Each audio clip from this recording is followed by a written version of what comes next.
Welcome to Story Station, episode 38. In this episode, you can listen to one Irish story. This story is titled Black, Brown, and Grey. Listen to this story about the crazy adventures of Fin MacCumhail and the Fenians of Erin. Hope you enjoy it!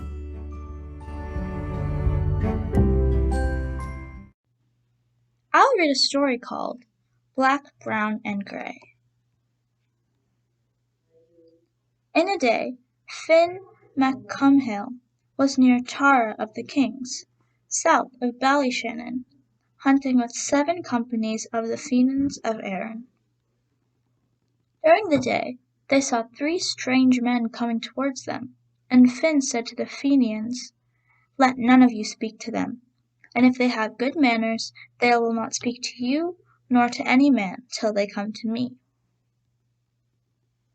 When the 3 men came up, they said nothing till they stood before Fin himself.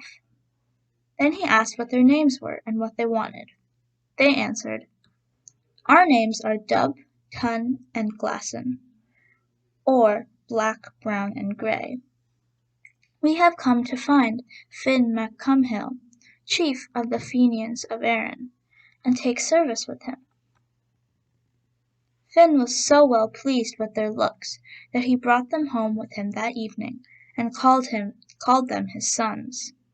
Then he said, "Every man who comes to this castle must watch the first night for me, and since 3 of you have come together, each will watch 1/3 of the night. You'll cast lots to see who'll watch first and second."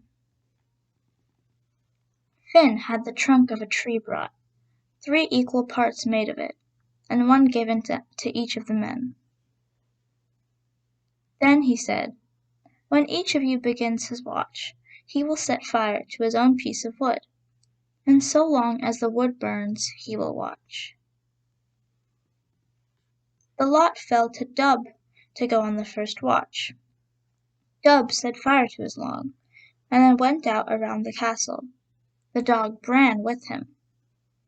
He wandered on, going further and further from the castle, and Bran after him. At last he saw a bright light and went towards it. When he came to the place where the light was burning, he saw a large house. He entered the house, and when inside, saw a great company of most strange-looking men, drinking out of a single cup. The chief of the party, who was sitting on a high place, gave the cup to the man nearest to him, and when he had drunk his fill out of it, he passed it to his neighbor, and so on to the last. While the cup was going round of the company, the chief said, "This is the great cup that was taken from Fin MacCumhail 100 years ago, and as much as each man wishes to drink, he always gets from it. No matter how many people there may be, or what they wish for, they will always have their fill." Dub sat near the door on the edge of the crowd, and when the cup came to him, he drank a little, then slipped out and hurried away in the dark. When he came to the fountain of the castle of Fin MacCumhail, his log was burned. As the second lot had fallen undone, it was now his turn to watch, so he set fire to his log and went out, in the place of Dub, with the dog Bran after him. Dun walked on through the night till he saw a fire. He went towards it, and when he had come near, he saw a large house, which he entered, and when he saw a crowd of strange-looking men fighting. They were ferocious, wonderful to look at, and fighting wildly. The chief, who had climbed on the crossbeams of the house to escape the uproar and struggle, called out to the crowd below, "Stop fighting now, for I have a better gift than the one you have lost this night."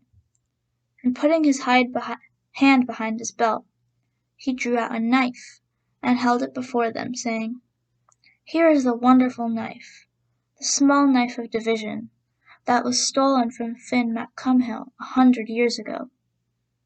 If you cut on a bone with the knife, You'll get the finest meat in the world, and as much of it as ever your hearts can wish for." Then he passed down the knife and a bare bone to the man next to him. The man began to cut, and off came slices of the sweetest and best meat in the whole world. The knife and the bone passed from man to man till they came to Dun, who cut a slice off the bone, slipped out unseen, and made for Fin's castle as fast as his 2 legs could carry him through the darkness and over the ground.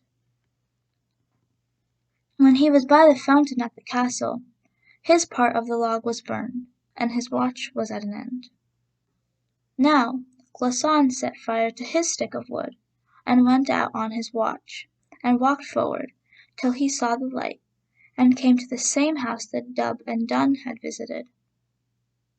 Looking in, he saw the place full of dead bodies, and thought, "There must be some great wonder here. If I lie down in the midst of these and put some of them over me to hide myself, I shall be able to see what's going on." He lay down and pulled some of the bodies over himself. He wasn't there long when he saw an old hag coming into the house. She had but 1 leg, 1 arm, and 1 upper tooth, which was as long as her leg, and served in her place of a crutch. When inside the door, she took up the first corpse she met and threw it aside. It was lean. As she went on, she took 2 bites out of every fat corpse she met, and threw every lean one aside. She had her fill of flesh and blood before she came to Glasan, and as soon as she had that, she dropped down on the floor, lay on her back, and went to sleep. Every breath she drew, Glasan was afraid she'd drag the roof down on top of his head, and every time she let a breath out of her she thought she'd sweep the roof off the house. Then he rose up, looked at her, and wondered at the bulk of her body. At last he drew his sword, hit her a slash, and if he did, 3 young giants sprang forth. Glasan killed the first giant, the dog Bran killed the second, and the third ran away.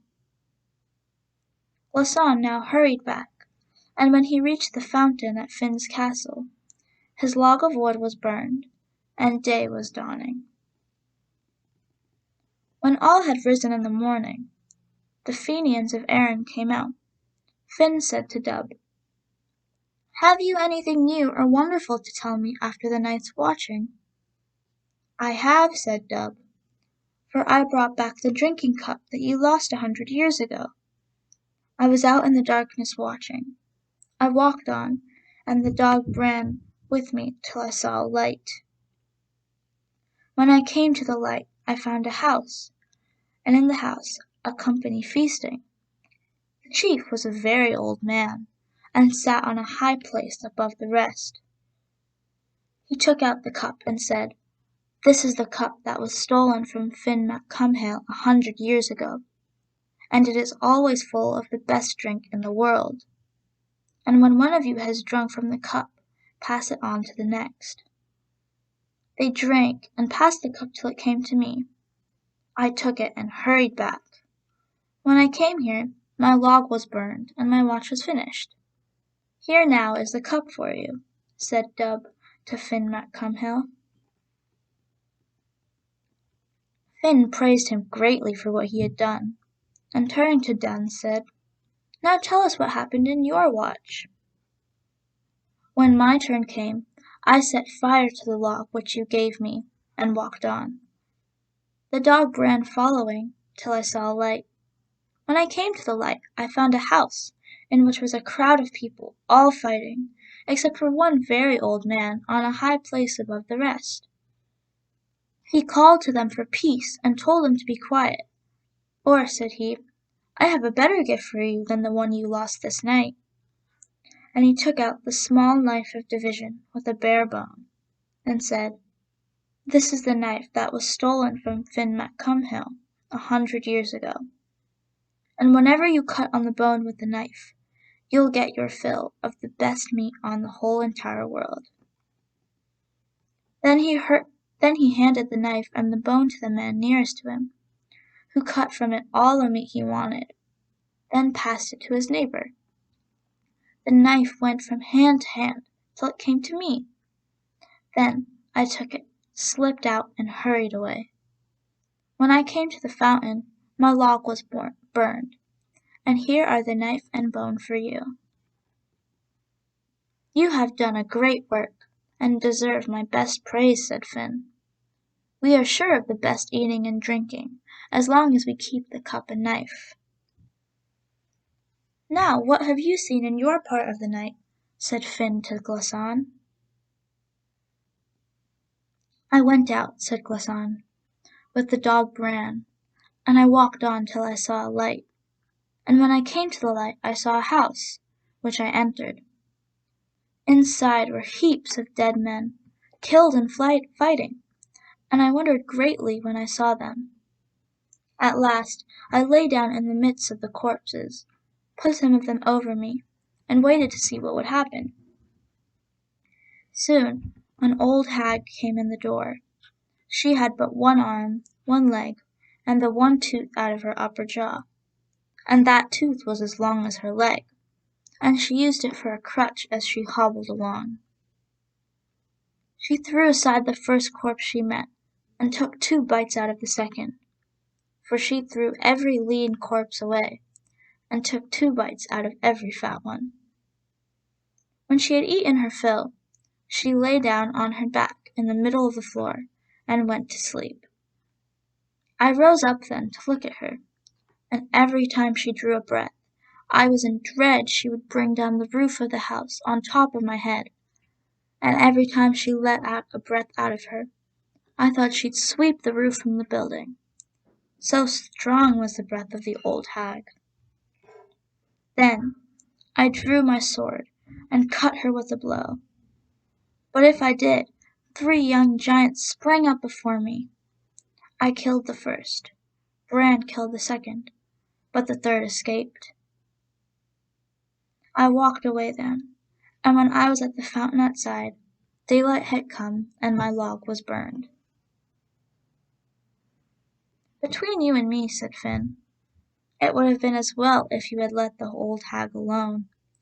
I am greatly in dread of the third young giant will bring trouble on us all." For 21 years Fin MacCumhail and the Fenians of Erin hunted for sport alone. They had the best eating from the small knife of division, and the best drinking from the cup that was never dry. At the end of 21 years, Dub, Dun, and Glasson went away, and one day, as Fin and the Fenians of Erin were hunting on the hills and mountains, they saw a Fir Ruadh, or a red-haired man, coming towards him. "There is a bright-looking man coming this way," said Fin, "and don't you speak to him." "Oh, what do we care for him?" asked Curtin Maul.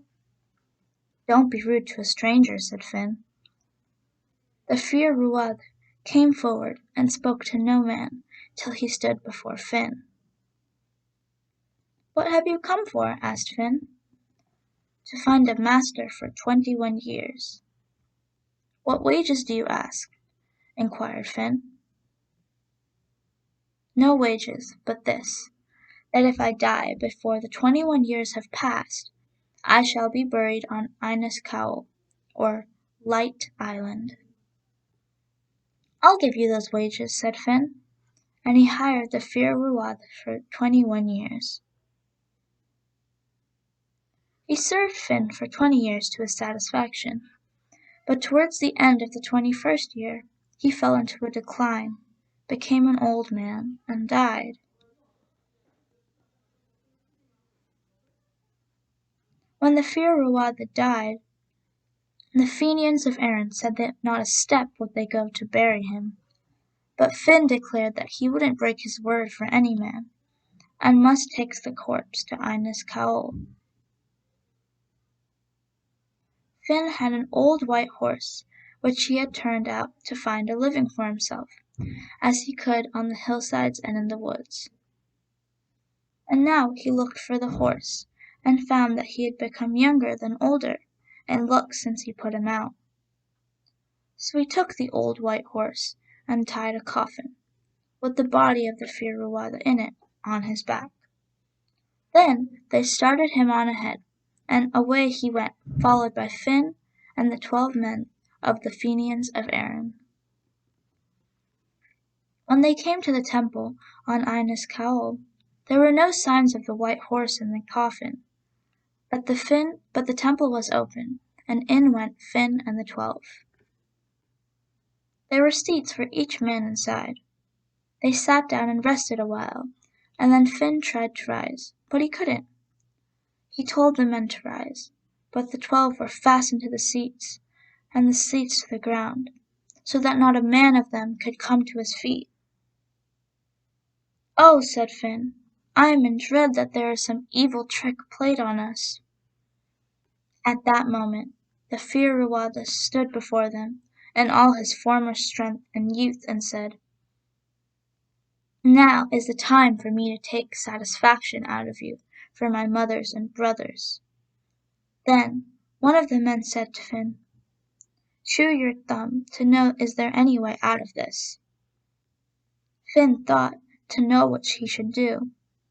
When he knew, he blew the great whistle with his 2 hands, which was heard by Donahoe Cumcosa and Diarmaid O'Divine. The Firawad fell to and killed 3 of the men, but before he could touch the 4th, Donoghue and Diarmaid were there, and put an end to him. Now all were free, and Fin with the 9 men went back to their castle south of Ballyshannon. The end. I hope you enjoyed this story.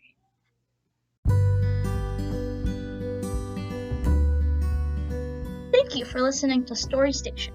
We are adding stories as frequently as possible, so check back often. We would love to hear your feedback and any questions you may have. Thank you.